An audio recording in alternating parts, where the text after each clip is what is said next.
السلام عليكم ورحمة الله وبركاته. الله أكبر. أشهد أن لا إله إلا الله. لا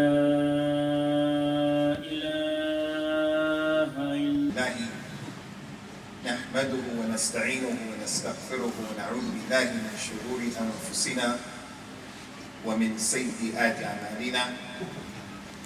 من يهدي الله فلا مضل له ومن يضلل فلا هادي له. وأشهد أن لا إله إلا الله وحده لا شريك له. وأشهد أن محمدا عبده ورسوله صلوات الله وسلامه عليه. أما بعد فإن خير الكلام كلام الله وخير الهدى هدى رسول الله صلوات الله وسلامه عليه تسليما كثيرا. وشر الأمور محدثاتها وكل محدثة بدعة وكل بدعة ضلالة وكل ضلالة في النار. Any masjid that we go to in the UK, and if you look around the world, the vast majority of Muslims are not Arabs. So our original language and our original tongue, for the most part, is not Arabic. Those of you who were born with the lisan of the Arabs, consider that from the tremendous favors that Allah bestowed upon you, and that favor has its responsibility. Nonetheless, those of us who were not born as Arabs, it is a religious responsibility that we have to learn as much Arabic as we can, because it is the key to learning this religion. It is the key. So every Muslim, he has to have some Arabic in his vocabulary. We're going to deal with an issue today, inshallah. We want to introduce you to a new word, a new concept that is imperative for the Muslim to understand it. It is what the ulama of Islam called al-maqasid al-shar'iyya. Al-maqasid al-shar'iyya. The goals and the objectives of the religion of Islam. When Allah Azza wa Jalla revealed that Quran, and He sent al-Mustafa, al-Mujtaba, al-Mukhtar, sallallahu alayhi wasallam, there were a number of goals and objectives that Allah Ta'ala wanted to make the tahqiq of. Islam wants to achieve these goals and these objectives. وَكَثِيرُ مَا هِيَ. They are many. We're only going to deal with one today, inshallah. The person who doesn't understand this maqasid of the sharia, the imam of the masjid, if he doesn't understand it, it's going to be problems. He's going to create problems in this masjid. The idara of this masjid, the shura of this masjid, if they don't understand these maqasid, they're going to create problems, especially when we have a lot of multiculturalism going on in the masjid. The husband who doesn't understand the maqasid of the sharia, he is going to have problems in his family. The wife that doesn't understand them, she's going to have mashakil and problems that she's going to create. The father and the mother, if they don't understand the maqasid of the sharia, they're going to have problems in the tarbiyah of their children, especially here in this country. So there are many. We only want to deal with one today. And it goes to show, ikhwani, the importance of knowledge in Islam. Everybody sitting here, without any exception, it is obligatory upon him not to get the Khutbah al-Eid or the Khutbah al-Jum'ah or to memorize all of the Quran, but he has to get enough knowledge to push off of himself ignorance so that he can worship Allah correctly. Don't be like the Kuffar of Quraysh, don't be like the Yuhud, don't be like the Nasara. Allah Ta'ala described them, وَمِنَ النَّاسِ مَنْ يَعْبُدُ اللَّهَ عَلَى حَرْفٍ. There are those people, they worship Allah and they don't know what they're doing. So the maqasid of the sharia, the one that we want to deal with today, is a simple one. The person who doesn't understand it is going to be problems. And that is, Islam came to make things easy for everybody here. Islam came to make things easy for you and you and you and me, my child, the wife, every woman in this masjid, and even the kuffar who are around us right now. Islam came to make things easy for the people. We were to look at the Quran. The Quran is replete with ayat upon ayat after ayat, making it clear. For the Muslim who has aql, there is no doubt Islam came to make things easy for the people. Allah mentioned in the Quran, وَلَقَدْ يَسَّرْنَا الْقُرْآنَ لِلذِّكْرِ فَهَلْ مِن مُدَّكِرٍ. We made the Quran easy to be read, to be understood. So is there anyone who will come to do it? Even the non-Arabic person can learn that Quran, memorize that Quran, practice that Quran. Allah mentioned in the Quran, "Ma anzalna alayka al-Qur'ana litashqa." We didn't reveal that Quran on you, Ya Muhammad, to make things difficult. There's a companion, his name was Abdullah ibn Amr ibn al-As, one of the tremendous ulama from the companions.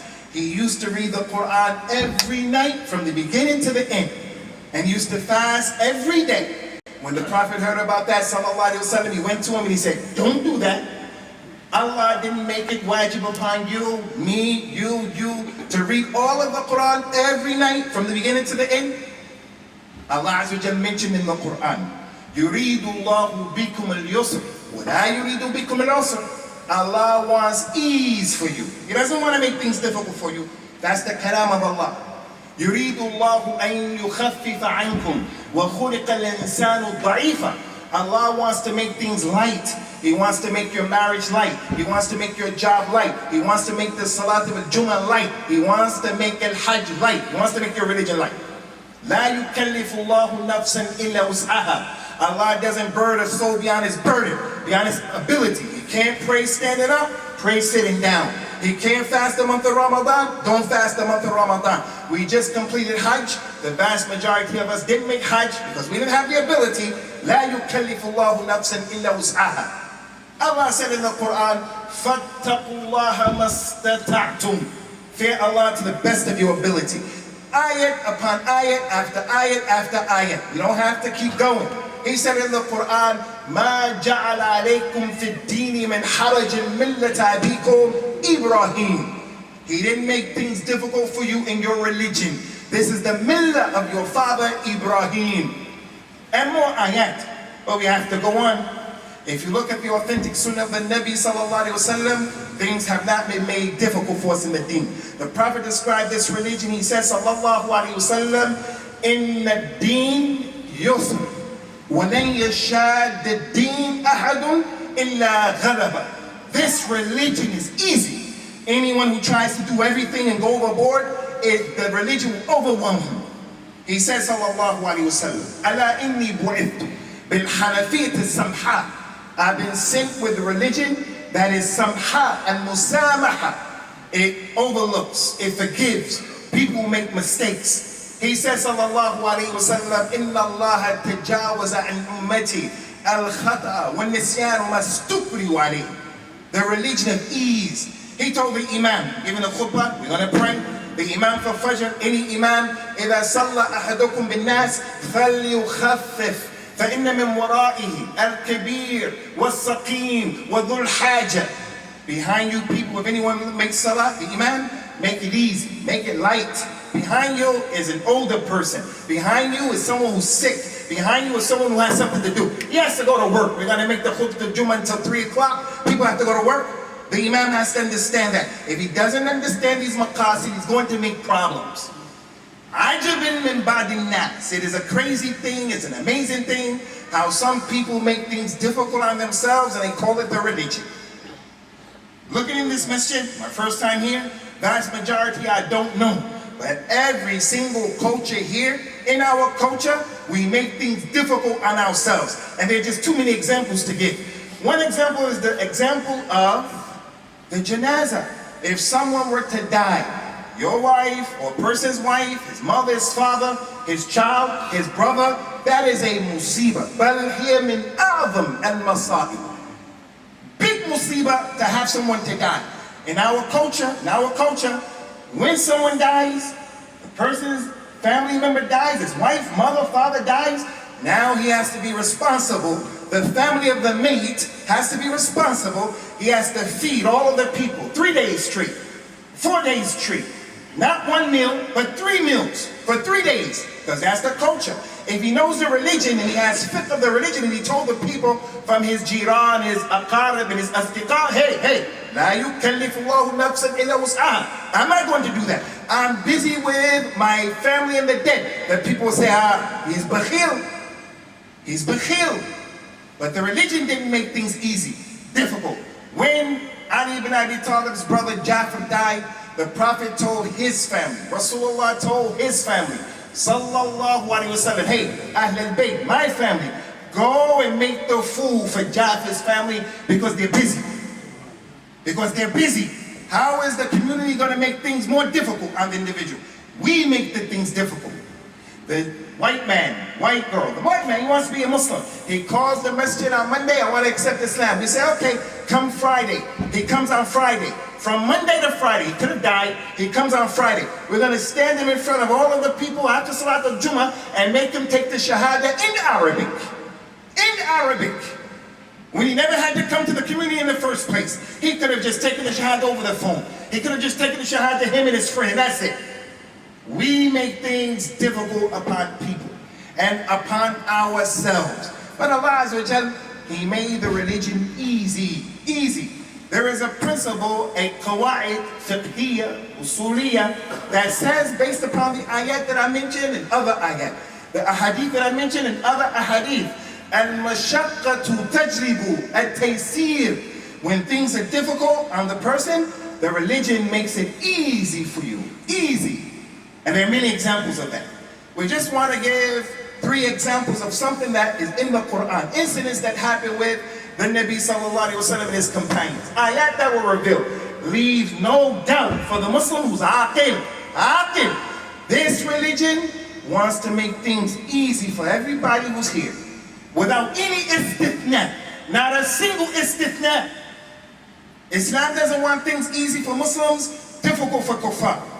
Easy for the men, difficult for the women. Easy for the children, difficult for elders.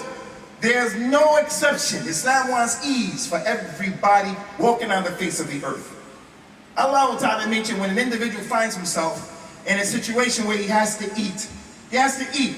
Our religion told us everything we can eat and everything that we can't eat. He said in the Quran, Tabaraka wa Ta'ala, حُرِّمَتْ عَلَيْكُمُ الْمَيْتَةُ وَالدَّمُ وَلَحْمُ الْخِنْزِيرِ وما أحل لغير الله به والمنخنقة والموقوذة والمتردية والنطيحة وما ذبح على النصب وأن تستقسموا بالأزلام. Allah mentioned in that ayah, and then he mentioned ذلكم فسق أكل هذه الأشياء فسق لا يقع فيه إلا فاسق. Made haram for you Muslims to eat. You can't eat blood. You can't eat dead animals. You can't eat khinzir. You can't eat the animal that's been choked to death. You can't eat an animal that fell from a high place and died. You can't eat an animal that was slaughtered for other than Allah. You can't eat any of that. Allah said, eating those animals is nasty. It's fisq. It's nasty, dirty, no good. And then at the end of the ayat he said, فَمِنِ التُّرَّ فِي مَخْمَسَةٍ غَيْرُ مُتَجَانِفٍ إِثْمٍ فَإِنَّ اللَّهَ غَفُورٌ رَحِيمٌ. But if anyone is forced to eat khinzir, if anyone is forced to eat a dead animal, if anyone is forced to eat a dead donkey, a dog, because he's going to die, Allah said, as long as he's doing it and he doesn't mean to, he's compelled, Allah's Ghafur Rahim. Allah wants people to live. If the individual had a choice of eating khinzir or dying, Islam made things easy. Eat the khinzir. You are compelled. Eat the khinzir. لا تقتلوا أنفسكم إن الله كان بكم رحيما. لا تلقوا بأيديكم إلى التهلكة. Don't kill yourselves, Allah mentioned. That's eating something that's haram. This religion allowed it if it's a question of life or death. Worse than that, a more serious example than that, leaving no doubt about the importance of this principle, is what used to happen in Jahiliyyah. Kuffar Quraysh, Khwali, they used to make money in different ways. They used to make money by selling khamr. They used to make money by riba. They used to make money by highway robbery. They used to make money by cheating, lying, and stealing. They made money in many ways. They used to gamble, many ways. One of the ways they used to make money was prostitution, akramakumullah. Especially the people who had money. The people who had money, they had slave girls. They would make the slave girl go and make prostitution, barakallahu fikum, and bring the sayyid the money back. Some of the slave girls became Muslims. And when they became Muslims, obviously they don't want to do that anymore. So some of the munafiqeen, who were not real Muslims, they continued to force the girl to do that. So Allah Ta'ala revealed the ayat in Surah An-Nur. وَلَا تُكْرِهُ فَتِيَاتِكُمْ عَلَى الْبِغَى إن أردنا تحسنا لتبتغوا عرض الحياة الدنيا ومن يكرههن فإن الله من بعد إكراههن غفور رحيم. He said, you Muslim companions, don't force your slave girls into prostitution, especially when it's clear they're Muslims and they want to hustle, they want to be upright, izzah, iffa, they have sharaf, they don't want to make zina. Allah said, and if any of you force them to do zina after this ayat, Allah is Ghafur Rahim. Ghafur Rahim to the girl. Because if she said to a Sayyid, I'm not going to do that, the Sayyid who was a munafiq will kill her and nothing can be done about it. Allah allowed the Muslim to eat khanzir. Allah allowed the Muslim lady who's forced into prostitution to do it. If her heart hates it, she's not responsible. And that's because Allah doesn't burden a soul beyond its ability. Year and a half ago, maybe 2 years ago, one of our sisters who is in a refugee camp outside of Kenya, lady is from Somalia. She had 6 children. No one was responsible for it. 6 children in a refugee camp. She used to have to, as the report said, she had to make zina with a soldier from the African Union. When the Muslim hears that, he may say, he says, A'udhu Billah, it's not your job to judge her. It's not my job to judge her.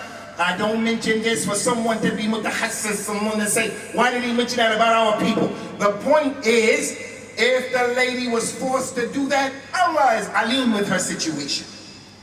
It happened during the time of the companions, radiyallahu anhum. Islam came to make things easy for the people. It didn't come to make things difficult. You can get close to Allah Azza wa Jal by being rough and tough. There are some Muslims, their religion is rough and tough. He worships Allah rough and tough. Mu'adh ibn Jabal radiallahu anhu will come Yawm al-Qiyamah and he has a khasisa. Mu'adh ibn Jabal, he's going to have the raya and all of the ulama, all of the other are going to be behind him. He's going to be the imam of the ulama from Bani Israel. And yet, he used to be the imam in Masjid Khutbah. He would pray Salat al-Isha in the Prophet's Masjid sallallahu alaihi wasallam. And his people, his jama'ah, will be waiting for him to complete Salat al-Isha behind the Nabi sallallahu alaihi wasallam. After praying al-Isha behind the Nabi, he went to his masjid to lead them in Isha. He already prayed Isha. He's going to pray Sunnah with them, but it's going to be wajib, Isha for the Musallin. He started praying, and after reading Al-Fatiha, he started reading Surah Al-Baqarah. The people were waiting for him. He came. Salat al-Isha in the nighttime. He started reading Surah Al-Baqarah. Some man got out of the line. He left the Jama'ah. He went in the corner and he prayed quickly and he left. Some people told Mu'adh ibn Jabal, a scholar from the ulama of the companions. They told him what happened. Mu'adh hakam alayhi. He said he's a munafiq. No one leaves the Jama'ah except the munafiq. That was the ijtihad of the alim. He's a munafiq. Mu'adh went and told the story to the Nabi sallallahu alaihi wasallam. The Prophet never judged between two people until he heard both sides of the story. It's from the adab of al-hukm. Your sister, your brother, whoever it is, you have to hear both sides of the story.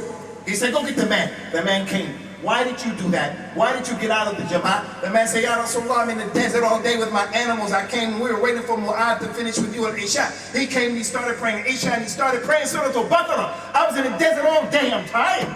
The Nabi told them, sallallahu alaihi wasallam, he became upset.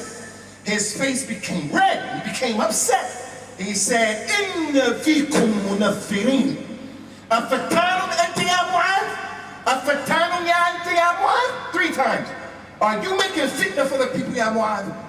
Are you a fitna for the people? You a fitna? From you people are those who run the people away. Run the people away from the religion. Run the people away from what Allah Ta'ala has revealed upon them. Our religion came to make things easy. Allah told the Nabi sallallahu alaihi wasallam, وَلَوْ كُنْتَ فَضًّا غَلِيظَ الْقَلْبِ لَانْفَضُّوا مِنْ حَوْلِكَ. Ya Muhammad, if you were rough and tough with the awliya, Abu Bakr, Uthman, Ali, Ukash, Bilal, if you were mutashaddid with them from the awliya, they're going to run away because it's natural. It's the tabi'ah of the insan. Ikhwani, ikhwani. The haqq, as the great muhaddith of this time used to say, Muhammad Nasir al-Din al-Albani rahimahullah, he said that the haqq is thaqil. Al-haqq bi nafsihi, thaqil. La nastathqiluhu bi asalibina. The truth is heavy. To tell someone, hey, what you've been doing all these years, it's wrong. Your madhab is wrong. What your father was saying is wrong. What your community is doing is wrong. It's hard for Bani Adam to accept that. Why do the kuffar not accept Islam? Because it's heavy, it's hard for a person to realize, you know, I've been doing the wrong thing all this time. The Imam said, don't make the haqq heavier by having a bad method of relaying the haqq. Our religion makes things easy. You have to eat haram, eat haram.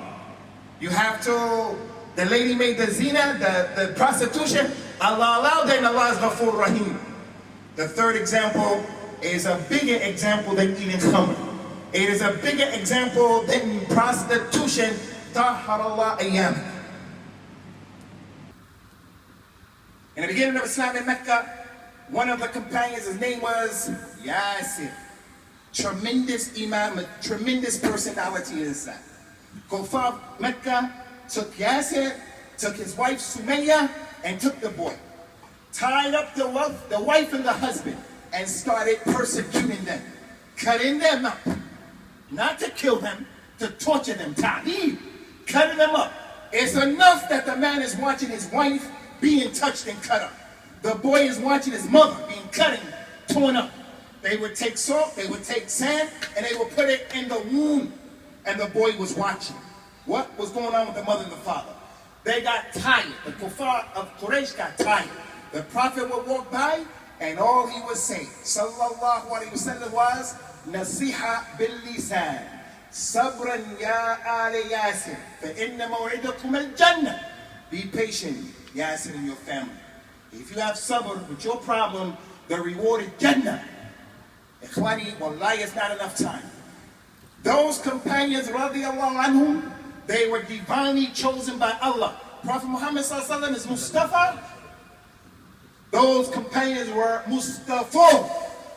Allah didn't choose you and me to be companions at that time. He chose special people. People going to give their money if you sabilillah. People going to have a tawheed. People going to know wala wa bara. People won't apologize about their religion.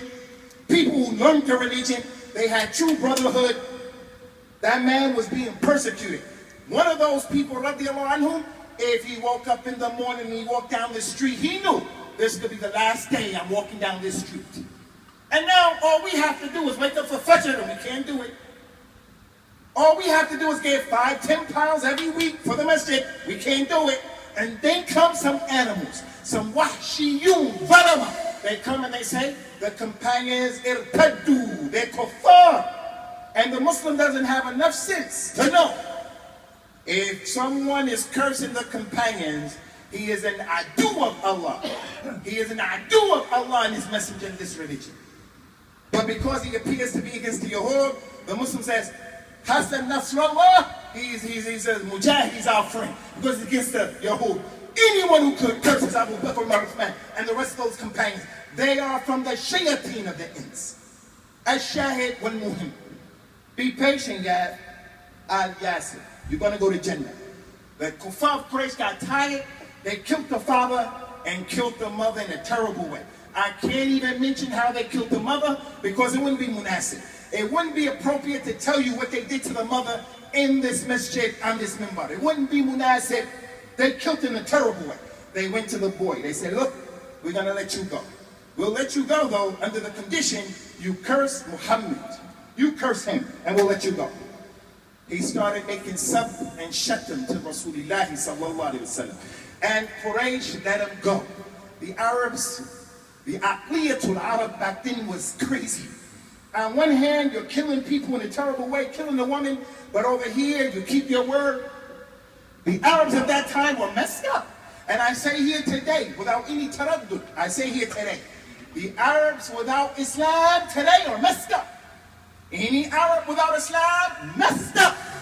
Just like any Muslim who doesn't practice Islam, doesn't know Islam, he's messed up. Bani Adam without Islam is messed up. They let him go. They let him go. He came to the Nabi sallallahu alaihi wasallam. He was sad. Mahmoom. The Prophet said, what happened? The Prophet said, what happened? He told him the story. The Nabi said, how was your heart? Ya Ammar. How was your heart? To the son, Ammar, how was your heart? He said, Ya Rasulullah, I believe in Allah and His Messenger. I love Allah and His Messenger. Our Nabi sallallahu alayhi wa sallam alladhi bu'itha lin-nas rahmatan. Rahmatan lil-alamin. He told that young man, radiyallahu anhu, in ado fa'ud. If they catch you again, and they persecute you again, if they do that again, then curse me again. Curse me again. And cursing the Nabi is kufr. It's kufr, takes you outside of Islam. But if it's a question of the man losing his life or living, and his iman and his heart is clear, the Nabi himself allowed it. And then the ayat of the Quran was revealed, من كفر بالله من بعد إيمانه إلا من أكره وقلبه مطمئن بالإيمان ولكن من شرح بالكفر صدرا فعليهم غضب من الله ولهم عذاب عظيم. He had real iman. Allah looks at your niyyah. Ummat al-Islam, Ummat al-Islam. This religion wants to make things easy for you. Don't make things difficult for yourself. The dawah that we give in this country, the way that we are behaving, the way that the picture that we're giving, we're making the religion difficult on ourselves and difficult on other people. And I don't have to give you any examples. But one of the clearest examples is that thing that happened when they killed that soldier. That's just an example of the many examples of people who are giving dawah in Allah. Za'imun. They're giving dawah in Allah. But the regular non-Muslim on his fitrah, he says, A'udhu billah. I seek refuge in Allah, whatever he is, whoever he is, from a religion that allows this or this or this or this. أقول قولي هذا واستغفر الله لي ولكم ونسأل الله تعالى التوفيق والسداد.